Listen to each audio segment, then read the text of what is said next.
ADHD Rewired, episode 433. This is the podcast for those of us with really good intentions and a slightly wandering attention. I'm Eric Tivers. I'm a licensed clinical social worker by training and a coach by design. I'm your host, and I have ADHD. ADHD Rewired is more than just a podcast. We are a community. We are wired for connection, and you are not alone. Go to ADHDrewired.com to learn how you can join us in our free and secret Facebook group. Get additional resources for every episode, including links to any resources we mention on today's show. You can support us on Patreon, sign up for our email newsletter. You can request podcast postcards to distribute to your clients and support groups. Learn all about our award-winning coaching and accountability groups. You can co-work with us in our Adult Study Hall virtual membership community. You can do all of these things by going to our website at ADHDrewired.com. We know that starting is the hardest part, so let's get started.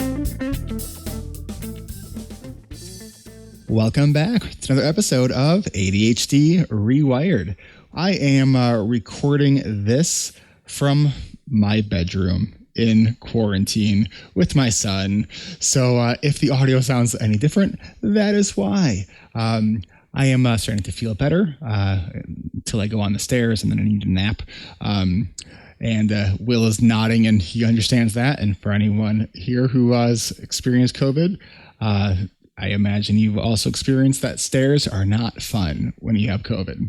So let's say hi to everyone here. We got MJ from ADHD Diversified. What's going on, MJ? It's going pretty okay. Chances of snow today. What the heck? Oh, Canada. And we got, that's all I know of it, by the way. We got Will Curb. How's it going, Will? Howdy. It keeps going. Never stops. Keeps going, never stops. All right. And we got Coach Kat Hoyer. I am finer than frog hair, split 3 ways. What? That's great. I'm not even gonna try to understand that one because it's just one of the weirdest things I've ever heard for how you doing, and I loved it. And we got Coach Kristen Martz. How you doing, Kristen? I'm all right. How is everybody here? We are doing all right. And we have Greg, who is going to be kicking it off, asking the first question of today's Q&A. Greg, go for it. Okay, Eric. I've struggled with ADHD my whole life. I wasn't diagnosed till I was 59 years old. And I read a lot of books that are talking about ADHD as a superpower. And yet I know a lot of people who really struggle with it. And certainly I've experienced both sides of that my whole life. I've had times when I was in an ADHD-friendly job and was doing all the right things for self-care and kept my ADHD under control and did well. And I've had other times where everything fell apart. So I was wondering, for those people like yourself that really thrive and do well with ADHD, what is the big difference? What are the key things that make the difference between somebody who thrives and somebody who struggles? Love this question. Thank you, Greg. I would say 3 things. It's self-awareness, which includes an awareness of your strengths and how to use them, and an awareness of your challenges and how to sort of compensate for them.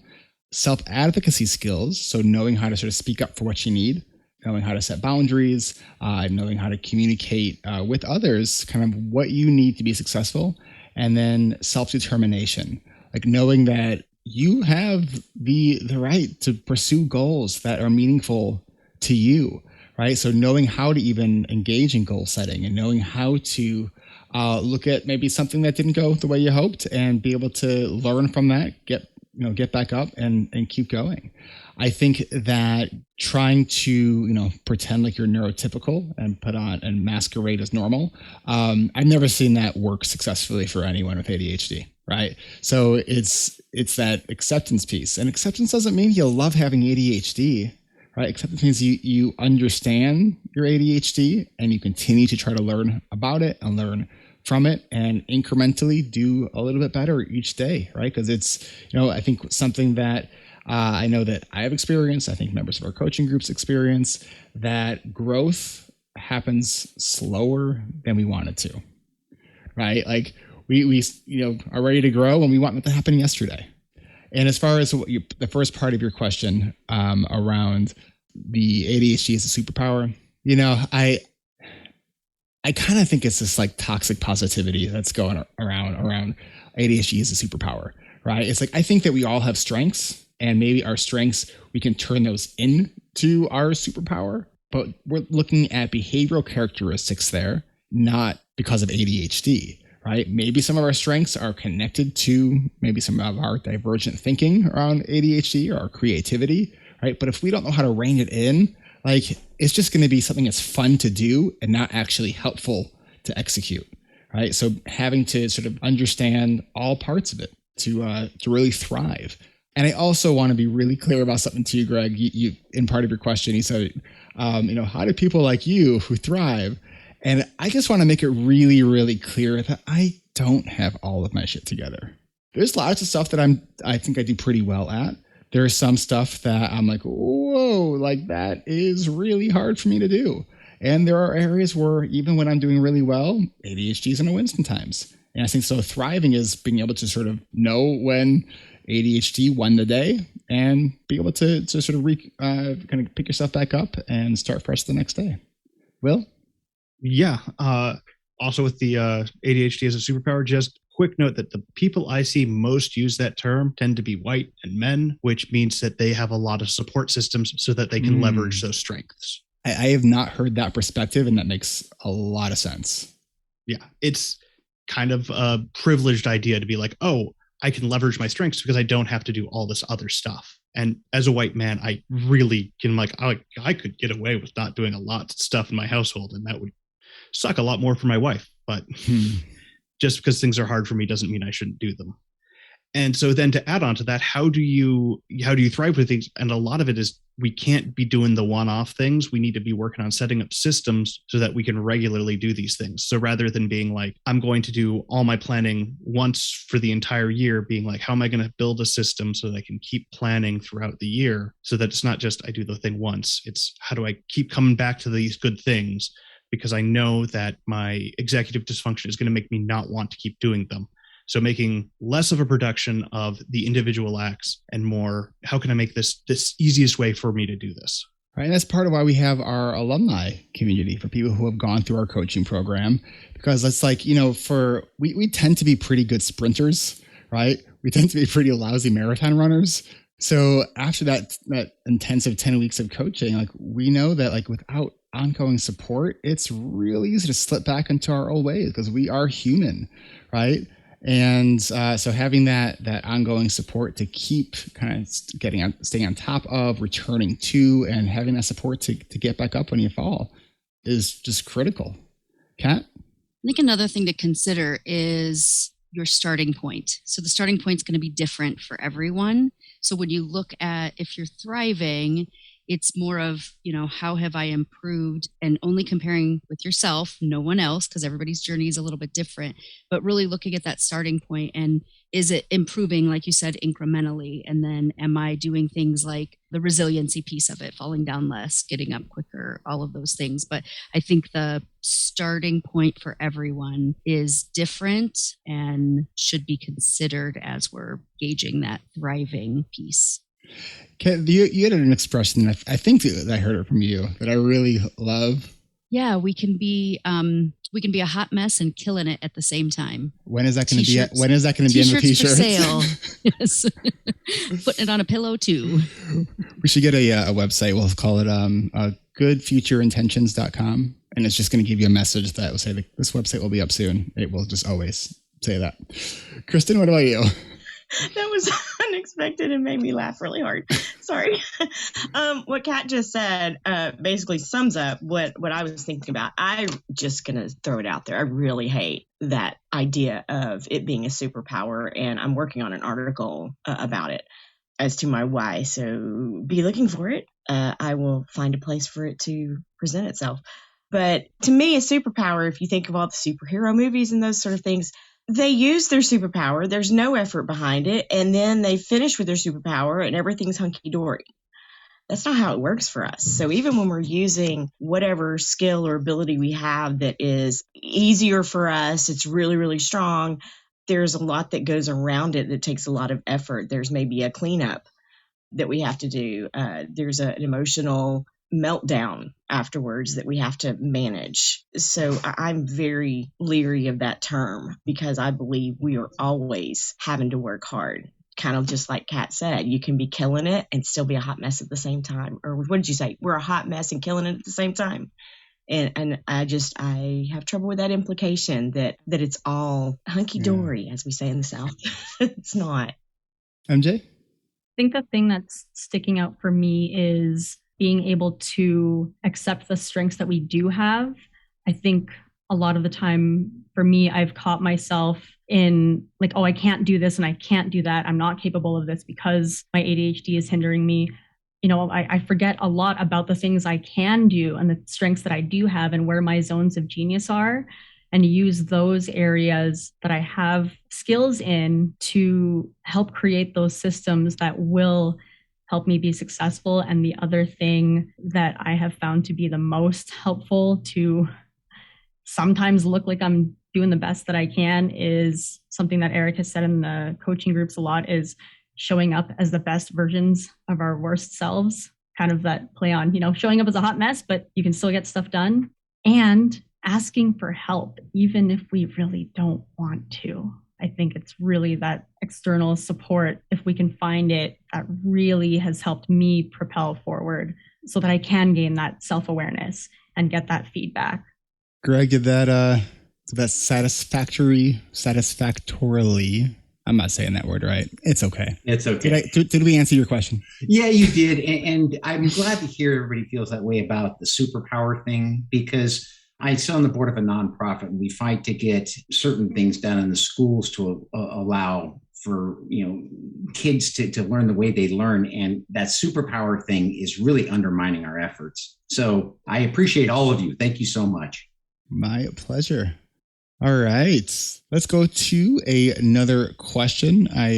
Carrie, what is your question? So my question is, and I'm not sure if any of you deal with this type of stuff, but my son has the option to go to honors classes next year. And we were told by one of his teachers that there's absolutely nothing wrong with him understanding the content. He's, in her words, smart enough to understand it, but he couldn't possibly handle honors classes. So they're not going to put him in them. His best friend is going in honors classes because he's your typical overachieving neurotypical kid, I guess. And he's not going to. And it's not really sitting right with me. And I'm not sure if anybody might have some suggestions on what I might do.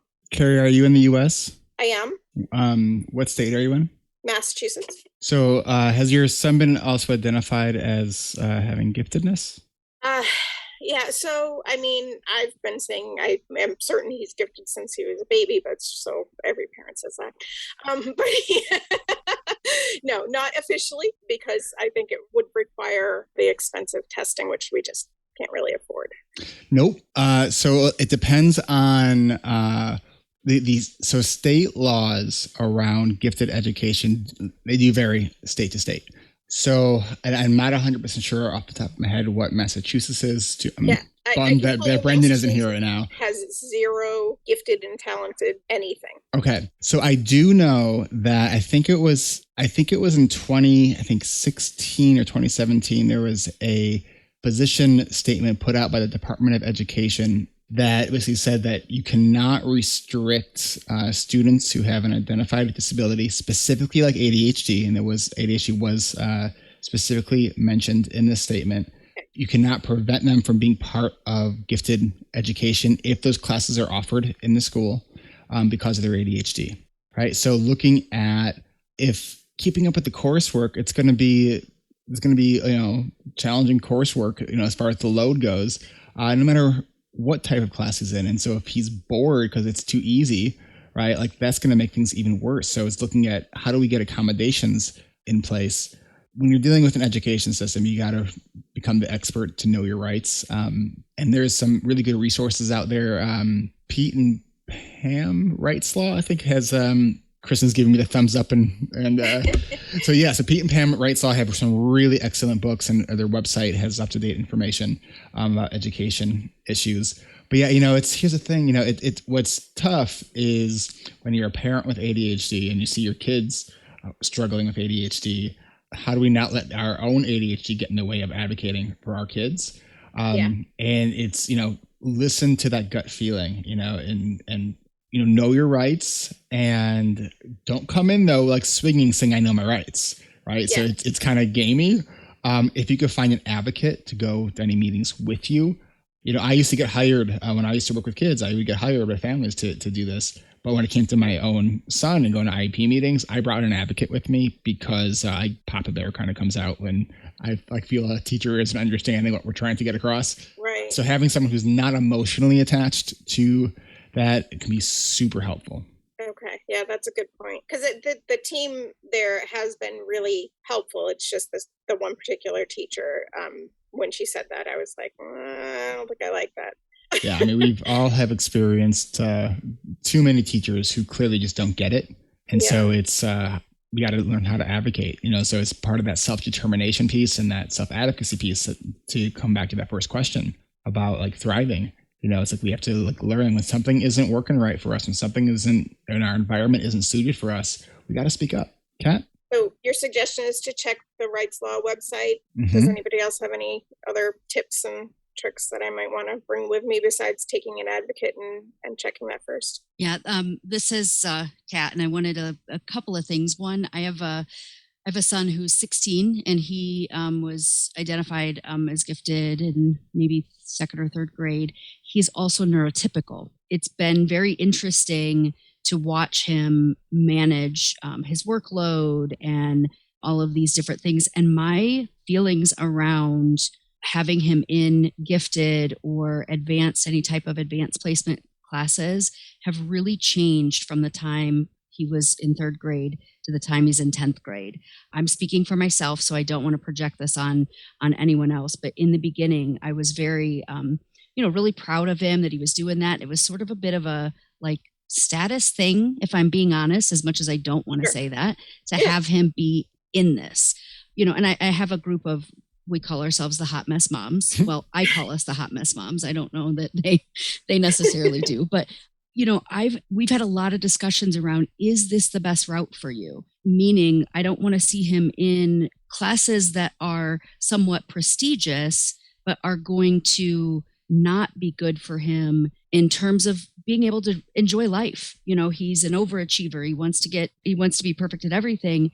And I want him to enjoy life and not go through the things that I did with anxiety and all of that kind of stuff. Right. So we're having some really serious discussions as he's going into 11th and 12th grade. He's got opportunities to do some of that stuff. So to go into certain types of programs. And, we're not sure that that's the right way for him to go, even though he's tested to place in it. Is that the right environment? And I think of it as our jobs. We may know how to do certain things, but if it's not the right environment for us, then it might not be right for us. And I second the advocate. Definitely find an advocate and bring them in. Yeah, I appreciate that. It's a conversation I had with him before I went forward with finding out whether or not I could, appeal it. It's something he's always asked for more. I teach him at home math because he can't get enough of it in school.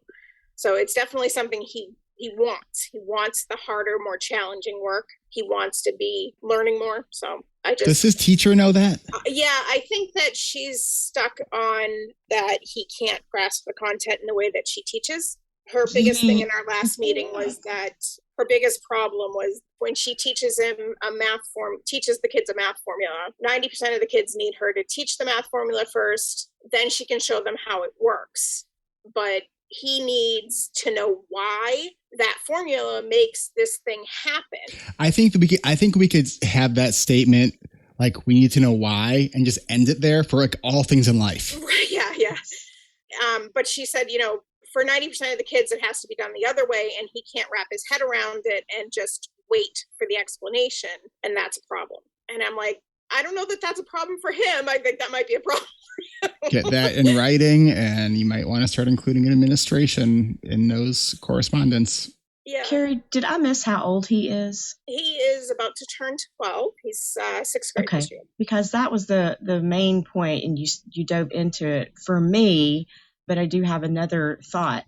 So the main point was include your children in those IEPs and 504s. Does he already have modifications? Yeah, we started a 504 this year because we just found out about the ADHD. And 5th grade was where we started struggling, and then 6th grade has been a nightmare. So we did get a 504. And I did insist that they include him in the last 504 meeting. So I'd be very curious if they had identified, his giftedness in 4th grade before things were an issue, if this would even be discussed. My son was not formally diagnosed with ADHD until 9th grade, but has always been identified as gifted. And we went backwards.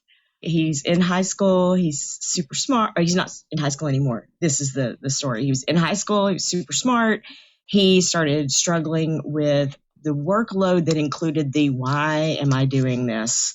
Busy work, things like that, and not having enough time to get through it because things, we work a little more slowly on certain things.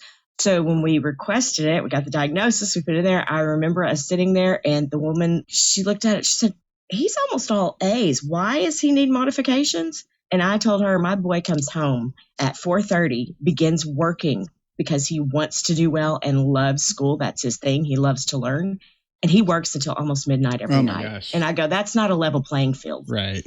That might be a thought to bring up, is to say, if you have somebody in the gifted program right now, are you going to kick them out if they are identified with ADHD? And maybe flip that on its other side and see if you're down to not getting anywhere. Idea. Yeah, that's definitely something to keep in my back pocket. Yeah. And I would also look at CHADD, CHADD, as a resource. They also have local support groups, and probably a lot of them are still doing online meetings, which makes it real easy to connect to. So I hope that is helpful for you, Carrie. There was a lot of good stuff. Thank you. You bet. Good luck. All right. So my question for everyone is, if we need any help with getting unpleasant tasks done, like job searching, which is a question that the Odie has, and we're going to answer that question right after the break. So we will be right back. Support for ADHD Rewired comes from ADHD Rewired's coaching and accountability groups at coachingrewired.com. We're getting ready to wrap up our spring season of coaching groups, which means our summer season of coaching and accountability groups is just around the corner. If you want to invest in your personal growth, then go now to coachingrewired.com to get signed up for our next registration event on June 16th by clicking on the teal button at the top of the page of coachingrewired.com. And if you get signed up before our final registration event, which we're having on June 23rd, you could save $300 by joining one of Kat's or Kristen's sections. So if you sign up this week during our registration event on June 16th and join one of Kat's or Kristen's sections, you will save $300 because our prices go up on June 23rd. Check the website at coachingrewired.com for section dates and times, and click on that teal button at the top of the page to start your pre-registration process. Every season, our members learn to create better to-do lists, gain an understanding of where their time really goes, set better boundaries, and begin living lives that are more intentional. I know many of us have thought if we were more disciplined or just work harder, we'd be further ahead. But it's really about communicating, asking for what we need, asking better questions, and not having to face our challenges alone. Because here at ADHD Rewired, it is really about growth through community. So don't wait. Go now to coachingrewired.com to get signed up for our next registration event on June 16th at 3 p.m. Central. That's this week on June 16th. That's 1 p.m. Pacific, 4 p.m. Eastern.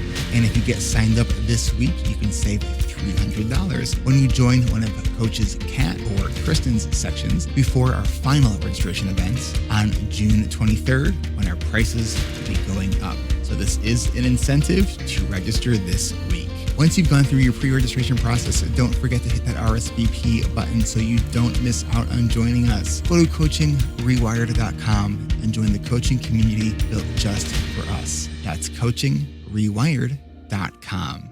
We can't wait to meet you.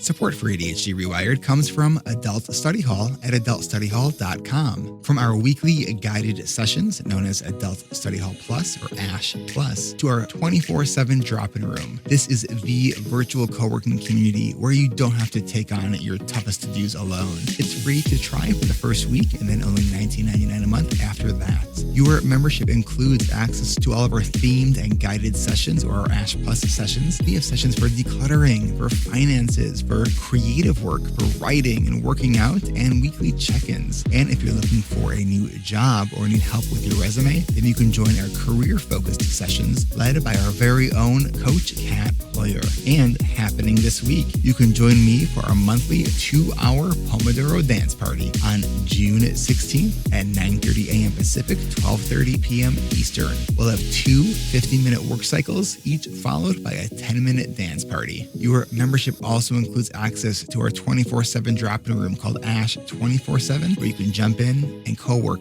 any time of day. This is the virtual co-working community where people with ADHD are making things happen. Every member here has ADHD, so we get it. This might be the virtual co-working community you didn't even know you needed. Come give it a try. It's free for the first week and then only $19.99 a month after that. Come work with us. That's adultstudyhall.com.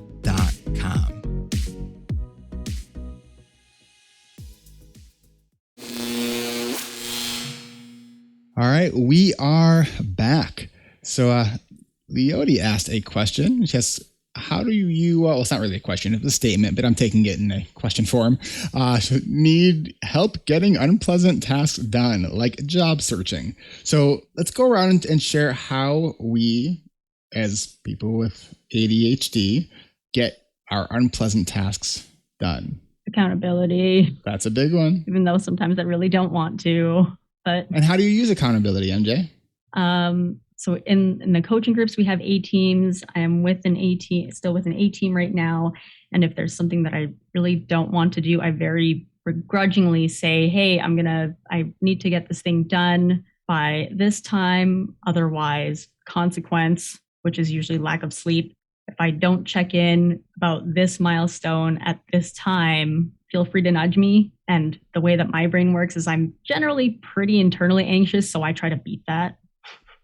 Yeah. And if I do, it feels great. And if I don't, then I'm like, uh-oh. And trying to find that sort of that right spot in that sort of bell curve of anxiety where like having enough to activate, but not so much where it kind of shuts you down. It's sort of that sweet spot of arousal. Right.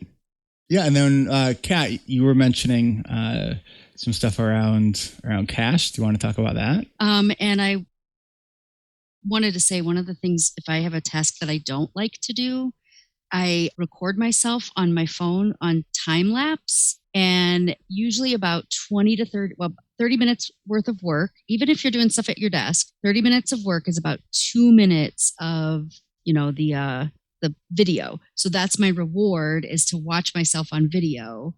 And sometimes I see some pretty funny things, like my dog getting mad that I moved the furniture. So yeah, that's a fun thing to do. But as far as specifically to job searching, so I am a recovering HR manager. I spent a lot of time hiring people in those different roles. So we have a ASH Plus session that and ASH is Adult Study Hall for anyone who's new. And the acronym is CASH, which is Career Accelerator Adult Study Hall. So what we're doing in there is people are bringing in wherever they're at in their job search, or it could even be in their existing position, if there are struggles that you're having in terms of how to advocate for yourself or how to manage some of the things going on at work.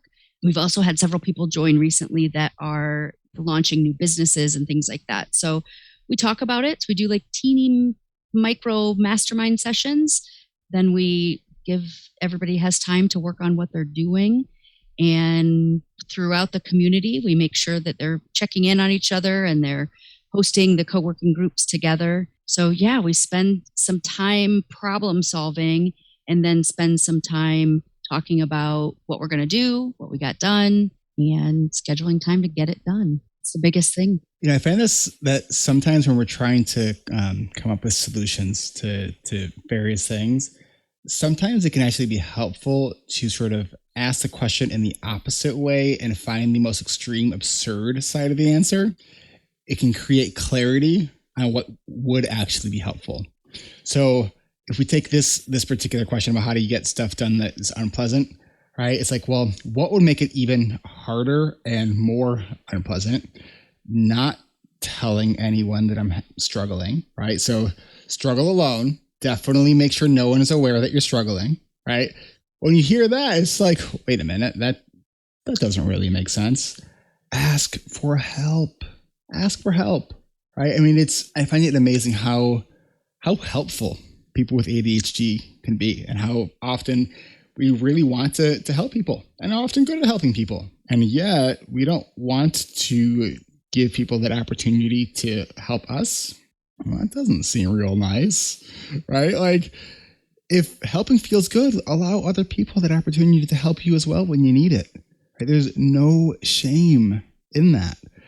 Engineering urgency is also a really great one. If you can create some type of like real deadline, a great example is, let's say you want to donate a bunch of stuff, but you can't get yourself to actually activate to do it. If you have an area that does like donation pickups, schedule it and then get your stuff together. Because now you actually know that, there's going to be this truck that's going to be coming to pick up stuff at this day and time. I got to get all my stuff together. Otherwise, it's just going to, it'll go to that website that I mentioned at the beginning, goodintentions.nevercometrue.com or something like that. If we don't have that engineered urgency. Kristen? Yeah, and maybe opposite, I don't know if that's exactly opposite of what you shared with the, go to the absurd. And the best way I could do this is give an example. I have a room in the back that is filled with hoarding, crafting, and sewing, and my closet materials and supplies. And I started being very angry at that space and not even wanting to go into it to work on it. And one of our alums, who has become a friend of mine, she said, you talk about it really mean. What if you gave that space a nice name? And I was like, And I started thinking about it, and I did. I ended up calling it my heart shop, like workshop, but heart and the ART is all caps. And now I want to go in there and take care of the room. It's going slowly, but that's okay because nothing was happening at first. So I wonder if you can take those tasks that you're trying to complete and do a reframe to it. Give it a name where you're caring for whatever the task is. Everything to me is about creating the fun in it and the beauty in it. And so if you have that in you to reframe that could be helpful. Kristen, I think that from here on out, all of your answers should be done in song and dance. See, Will's even dancing. You got it. All right, Will, what do you got for this one? I mean, I'm just amazed. You guys are doing things you don't like to do. What? But really, the thing I always find really helpful is to first be very upfront with, if I'm not doing it, it is then a difficult task. It doesn't matter how simple or easy it should be. If I cannot get myself to do it, it is hard. And that makes it a lot easier for me to then do the things that will make it easier. With that is to also go, okay, what is making this hard? What is making me not want to do this task? Because that's what I need to solve for. Like, if I don't want to do the dishes because it's a sensory issue, it's solving that is the most important thing to do. If I don't want to do the dishes because I don't have time, that's a completely different issue. So looking at what makes it so I don't want to do the task, is it boring, whatever, and then solving for that issue makes it so much easier. And being creative and gamifying, and because it really is well, I think that's a really good point. And make sure that because there can be 101 reasons why we are putting off certain tasks, right? And if we try to approach every task we're putting off as we're putting it off for the same reason, most of those tasks are going to continue to be not done, right? Like there could be tasks that like we don't actually know what the task actually is, even though we think we do. And that's something we talk about in our coaching groups that we just did last week when we break down sort of the language that we need to use in on our to-do lists. Not just putting an action word or a verb on our to-do list, but creating like what I might call a vision verb. So, instead of putting like look up so-and-so, which we sort of maybe instinctually know that's a research question. If we put Google so-and-so, that tells you exactly where that first step needs to take place. So getting really, really clear on what that first step is and and where the context is that you need to do to perform that particular task. All right. Do we have another question here? I've got one if we don't want to look one up. Will, I'd be glad to hear your question. Okay, so this has to do with my daughter who has ADHD and has in this past month or so developed a skin picking habit specifically with her nails to the point where she'll like pick at them till they bleed. And it's not fun. And I'm like, I know you don't want to be doing this. And, we've done a lot of things with like, okay, here's fidgets and reminding her, but I'm not with her all the time. So I need to work on finding strategies to help make sure she's not doing it as often because I really don't want this to become more and more of a thing. Kristen? All right. I'm summoning my courage to talk about this, Will. I have this, and I hid it from anyone and everyone, even my therapist, for years. Wait, you're a therapist and you hide things from your therapist? Yes, I've been known to do that. Oh, so doctors can't. Yes, okay. Absolutely. So some of the things to think about, and still daily struggle with this, and I've met many members on our online community who are now beginning to want to talk about it and have kind of group support meetings with each other.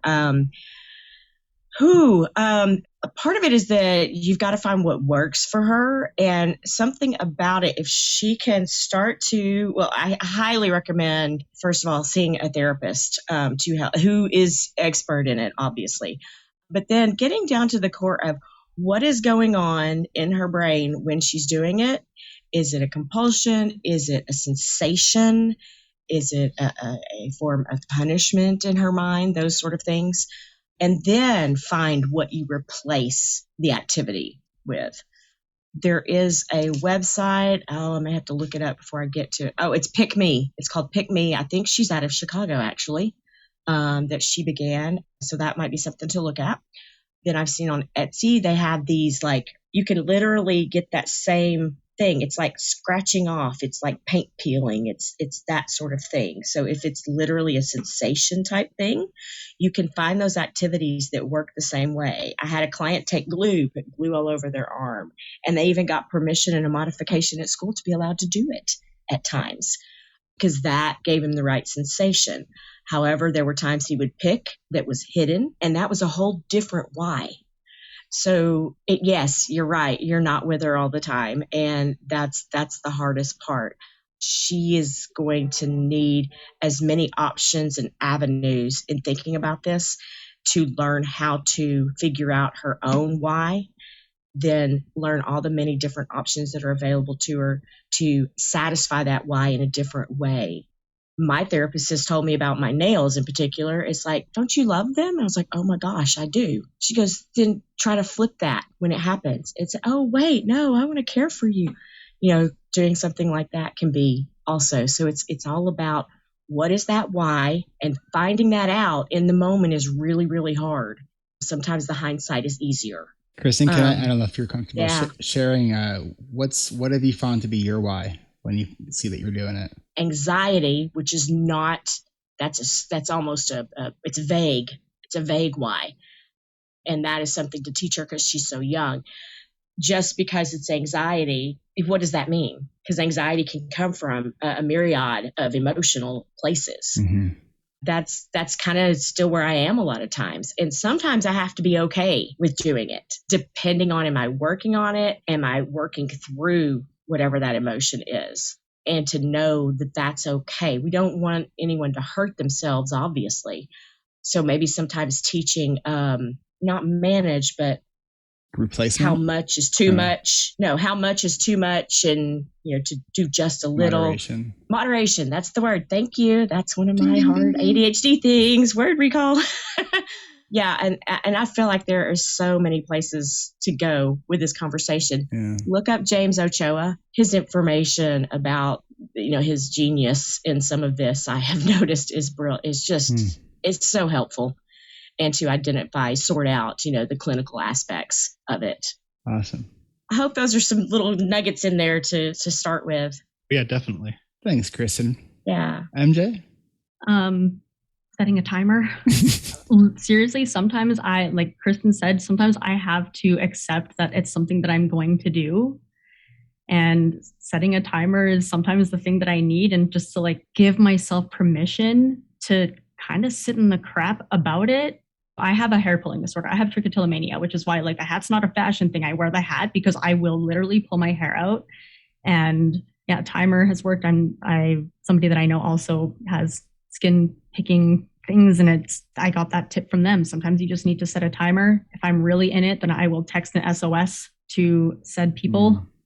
I cannot context switch right now. I can't stop. I know that I need to stop, but I don't know how. So really, that was really hard because I don't feel great about that habit. I don't feel great about, picking my nails and stuff, but I do have that, got all the skin picking and hair pulling things. But until I realized I was doing it, and until I had given feedback to other people saying, don't smack my hands, don't tell me to stop, don't tell me not to do that. That doesn't make me feel any better. Why are you doing that?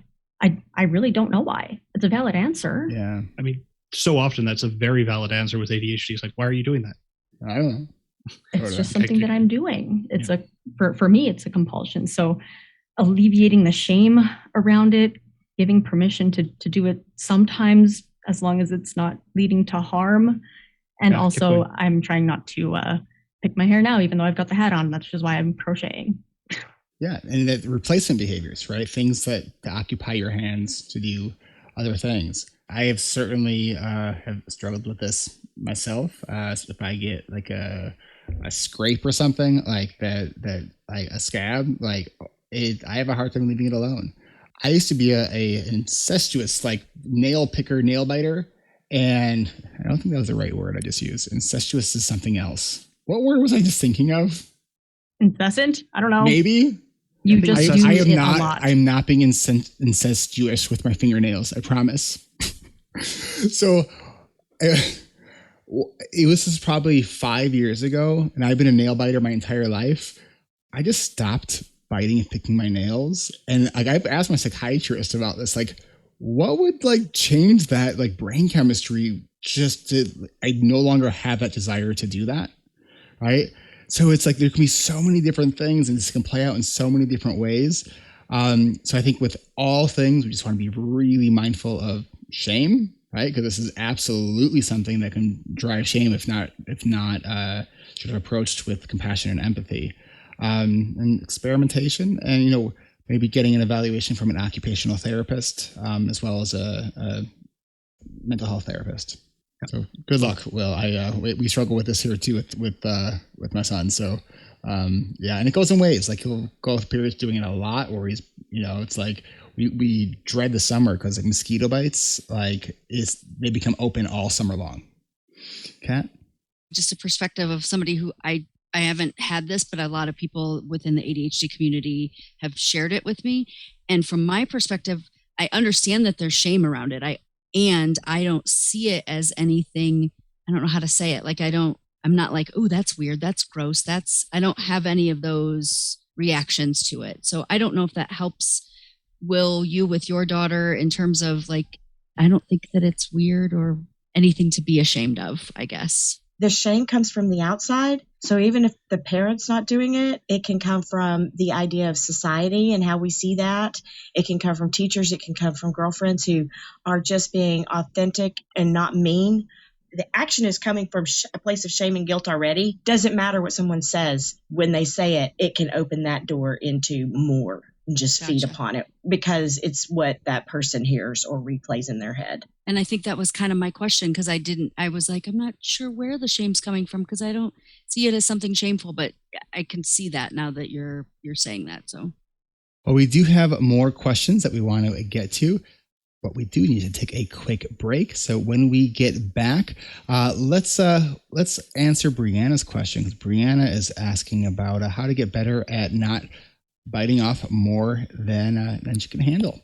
So I think that is a question that we could all relate to. So we will get to that question when we return.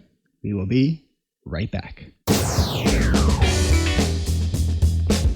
Support for ADHD Rewired comes from our Patreon community. If you want to support the show and grab some extra perks, consider becoming a patron at ADHDrewired.com. Perks start at just $5 a month, so you can get ad-free episodes of the show in our patron-only podcast feed. And at $25 a month, you can join me for our patron-only monthly coaching call, which we do every fourth Tuesday of the month. Our next monthly coaching call is on Tuesday, June 28th at 3 p.m. Central. That's Tuesday, June 28th at 1 p.m. Pacific, 4 p.m. Eastern. And this month, we're going to try something new. We'll be focusing on helping you with your to-do lists. I'll be sharing some of the tips and strategies previously only shared with our coaching groups. So bring your to-do lists. Then at $10 a month, you can get the audio recording of our monthly coaching calls and our ad-free episodes from our private podcast feed. And did you know you can also get 1 month free on Patreon when you choose to pay 1 year at a time instead of going month to month? If it's in the cards for you right now and you want to support our work, please consider becoming a patron. Our patron numbers have been going down recently. We know that money can be tight and things in the economy are what they are. So if you are in a place where you are able to support our work, we would really appreciate it. Thank you for helping us continue helping other ADHD brains around the world, because we believe that no person with ADHD should feel alone. Consider becoming a patron today and find all the perks at ADHDrewired.com/Patreon. That's ADHDrewired.com/Patreon. And thanks. If you enjoy this podcast and want to stay up to date with our show notes and weekly episodes, and subscribe to ADHD Rewired by going to ADHDrewired.com/podcast, or by hitting the subscribe or follow button in your favorite podcast player. Whether you are new to the podcast or you're a longtime listener, if you haven't already, we would love it if you could leave us a rating and review on Apple Podcasts or any podcast player that accepts reviews. Your reviews really help the show reach more listeners around the world. And don't forget to check out our other shows that we have here on the ADHD Rewired Podcast Network. We have ADHD Essentials with Brendan Mahan, Hacking Your ADHD with Will Kerb, and ADHD Diversified with MJ Siemens. Go to ADHDrewired.com/podcast network to find out more. And you can also join me and the rest of the ADHD Rewired team for our monthly live Q&A every second Tuesday of the month. Our next live Q&A is today at 10:30 a.m. Pacific, 1:30 p.m. Eastern. That's today, June 14th at 12:30 p.m. Central. If you are listening to this before our live Q&A, then join us on Zoom by registering at ADHDrewired.com/events. If you're listening to this after that, go to that same website, ADHDrewired.com/events, and get yourself registered for the next one. Find this podcast and all of our shows by going to ADHDrewired.com and clicking on the podcast tab at the top of the page. And if you want to join our monthly live Q&A, click on that events tab to register so you can join us each month. That's ADHDrewired.com. Thanks so much for listening. That's ADHDrewired.com.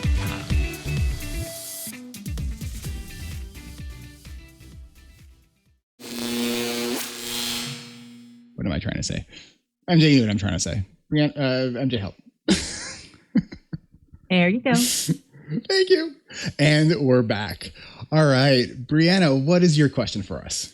Hi, I'm struggling to not keep piling on more things onto my plate in the various places that they collect. So I have way too many tasks in Habitica, over 6,600 unlistened podcast episodes, 1,400 YouTube videos in my watch later list. And then like all my unfinished video games that I haven't managed to finish, even though I really, really want to. But yeah, it's just like I keep managing to pile on. Okay. So when you add something to a list, do you think that it has to stay there because you added it to the list? Not necessarily.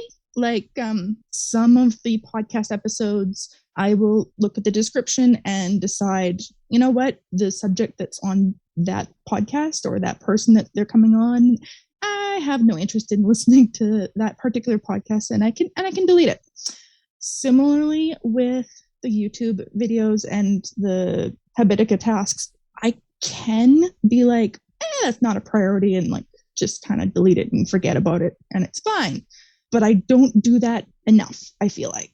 Okay. So let's look at a couple things. One, for things like your podcasts, do you have your settings set up where it will save everything until you've listened to it or delete it? Yes. Do you know how to adjust your settings? Yes, but part of the problem is that when I'm like, I need to add a new podcast, I absolutely, aside from listening to like one of the most recent ones to get a sense of whether or not I like it, I have to listen from the beginning in order. So you think you have to listen to it from the beginning in order. Do you actually have to? Depends on the podcast. So look, can I, I'm just gonna make a little bit of a inference and assume that there's some perfectionism, kind of all or nothing thinking going on. Yes, where else does this show up for you? I am not sure, honestly. Like perfectionism is everywhere, pretty much. What would the worst case scenario be if you right now went into your podcast app and literally just like deleted every podcast that, like, not unsubscribe, but delete all the podcasts that you currently have in your library? What's the very worst thing that would happen? I would need to go back through probably half of them and say, now, where was I on this particular one or something like that? What's like, your why though? What's your why for consuming all of this content? Some of the podcasts, for example, they are news ones like technology. Some of them are story podcasts. A few of them are like productivity. Which I could probably get away with just saying podcasts bankruptcy. Okay, so all right, so you said there's news, story, productivity. All right, so if you had to pick one of those to say, you know what, I'm not going to listen to any more podcasts right now in this category, what category would you get rid of? It's hard to say. Don't say ADHD podcasts. Not necessarily. I might move some of them into more of the news category, in that like I only listen to the newest episodes. Because I have like a short list that it's like I have to keep up on these podcasts, or I'm going to get way too behind and nothing's going to make sense anymore. And that's mainly with the technology ones right now. But do you work in technology? No. So this is just kind of an interest of yours? Yeah. Okay. So what is having sort of all these other things on your plate preventing you from doing? Honestly, catching up on the podcasts that I enjoy more. Okay. What's your favorite podcast right now? Besides ADHD Related, of course. Of course. I'd say there's two that are like my top two favorites. And We're Alive is a story podcast. The other one is a kind of productivity podcast hosted by a YouTuber called CGP Grey, who I'm a big fan of. Will's apparently also a fan. So it sounds like you're sort of collecting information as a hobby. Probably. What are you doing with that information now? Probably nothing. Like, yeah. I think this is a really common experience that we have with ADHD. Is that, like, you know, we get dopamine hits from learning, and we can kind of confuse learning about these kinds of things as actually being productive. Because learning about stuff doesn't do anything for our productivity unless we actually do something with what we're learning. True. I wish that all the listeners can see Kristen's face because it's so theatrical right now. Kristen, what are your thoughts on this one? Well, I don't necessarily think we need to get into just a tunnel of we can only learn to use it. I'm big believer in learning and learning for learning's sake, Sure.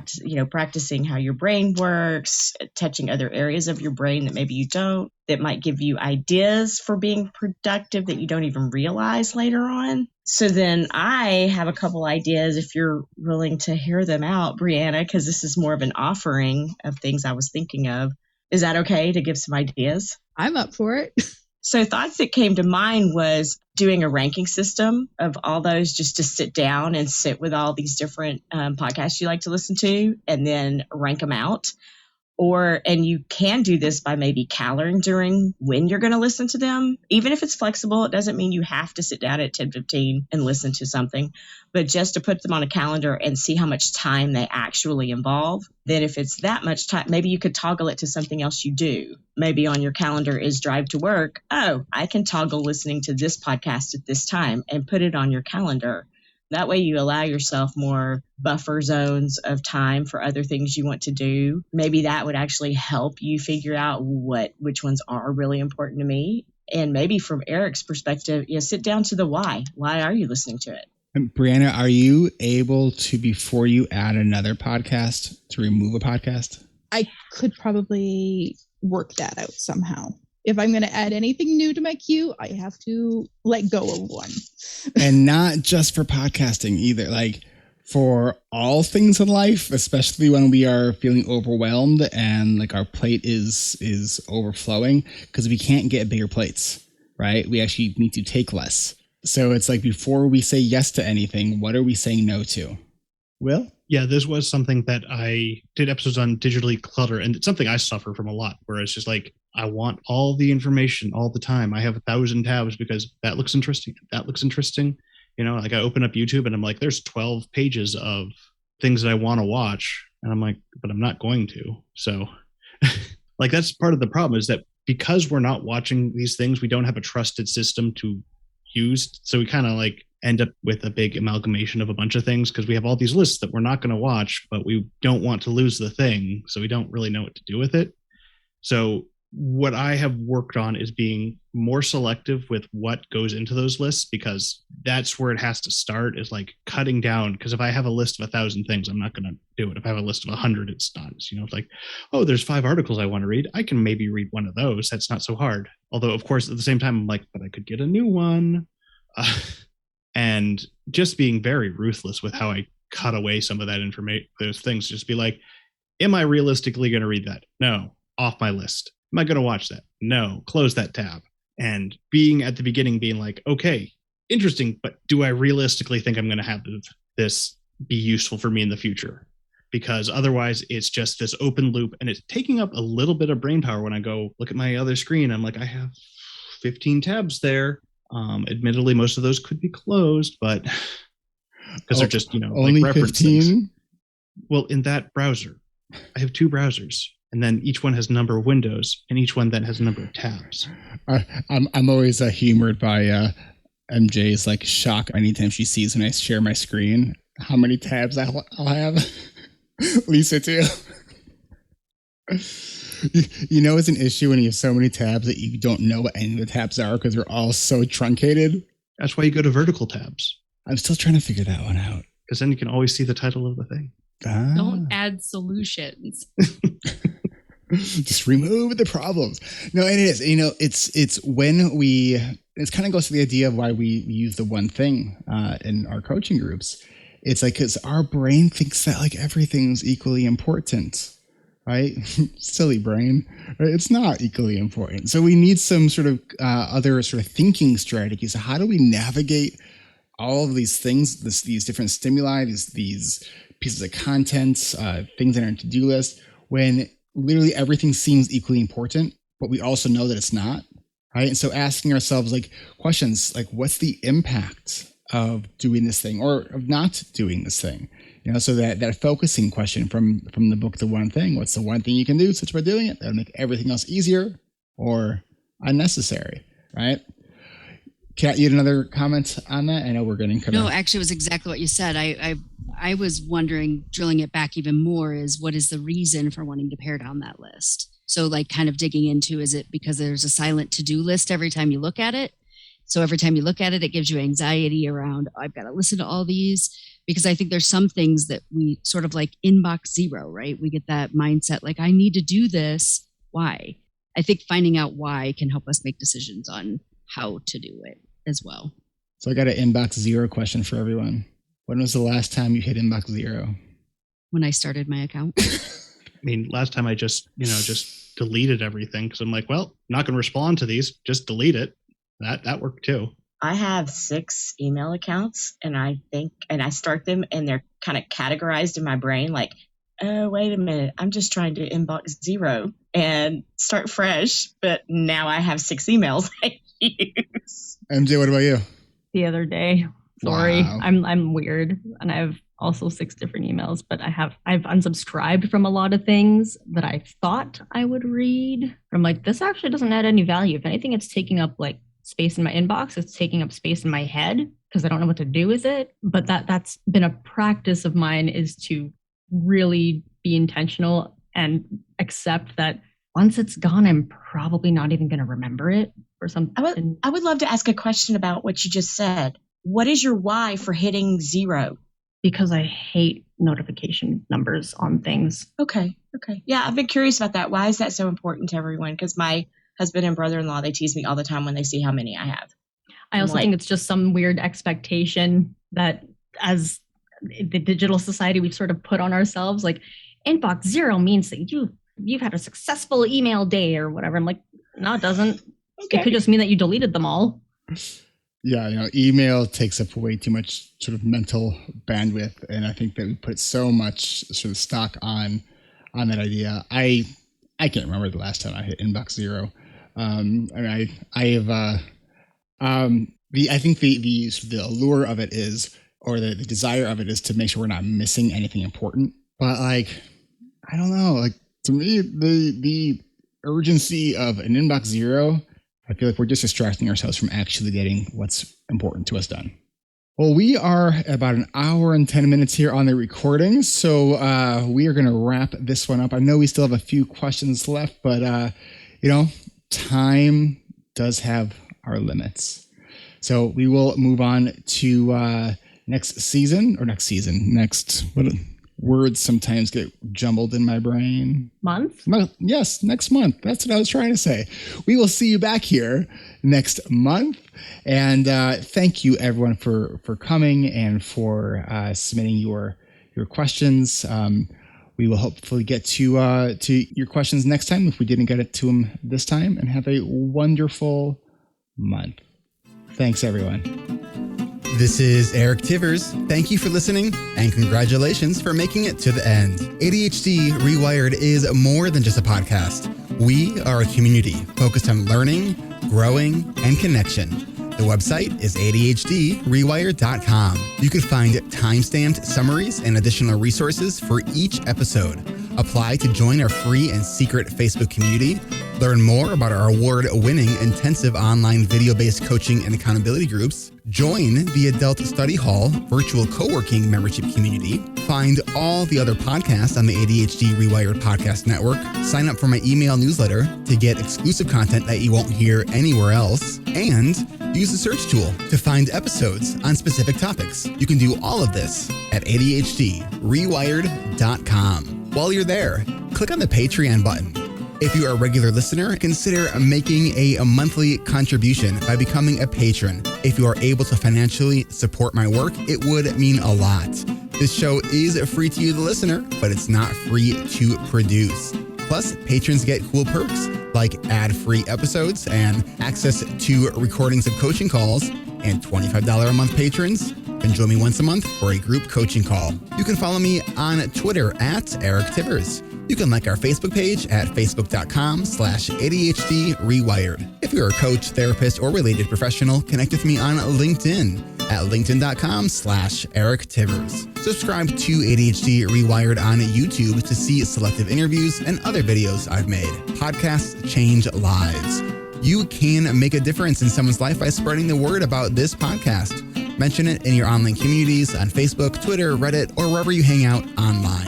And be sure to share it with your friends, family, your therapists, your coaches, doctors, siblings, parents, And if you, your coach, therapist, doctor, or ADHD support group leader would like a pack of podcast postcards to hand out, you can request those at the website, ADHDrewired.com. If you're a member of CHAD, ADA, or any other ADHD support group, please be sure to tell them about this show and all the shows on the ADHD Rewired Podcast Network. You can even show them how to download it on their phone. And if you really loved this particular episode, please hit share on your podcast player. I'm only one person, and I do count on you to help spread this message. One of the biggest things that you can do to support this podcast and help other people discover it is to leave an honest rating and review on Apple Podcasts or any other app that supports reviews. And don't forget to hit subscribe so new episodes are automatically pushed to your favorite podcast app. Looking for more ways to listen and learn?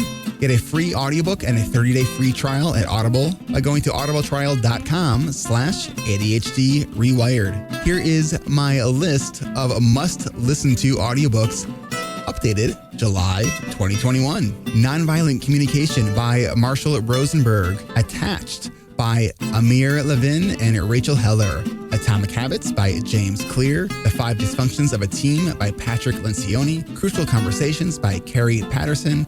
The Coaching Habit by Michael Stainer. The Body Keeps Score by Bessel van der Kolk.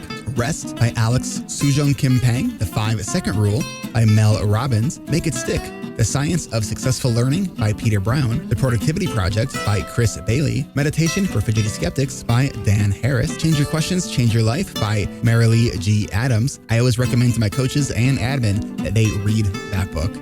The One Thing by Gary Keller, a required reading for all of our coaching group members. Procrastinate on Purpose by Rory Baden. The 4 Tendencies by Gretchen Rubin. The Art of Asking by Amanda Palmer. And if you're looking for something a little bit more magical, I have fallen in love with the Harry Potter series, and the narrator, Jim Dale, is amazing. And of course, if you haven't yet boarded the Brene Brown bus, all of her stuff is great, starting with Gifts of Imperfection, Daring Greatly, Rising Strong, and The Power of Vulnerability. And if you're an entrepreneur or leader, be sure to check out her book, Dare to Lead. Do you have something that you would like to share? Click on the podcast tab at ADHD Rewired. Click the button to be a guest at the top of the page and schedule a 15-minute interview. This is Eric Tibbers, reminding you to keep learning, growing, and connecting. Self-care is not selfish. No matter what you get done or don't get done, you are still enough. And no matter how hard it feels, we can do hard things. And we don't need to do them in the hardest way possible. Thanks for listening. I'll catch you next week.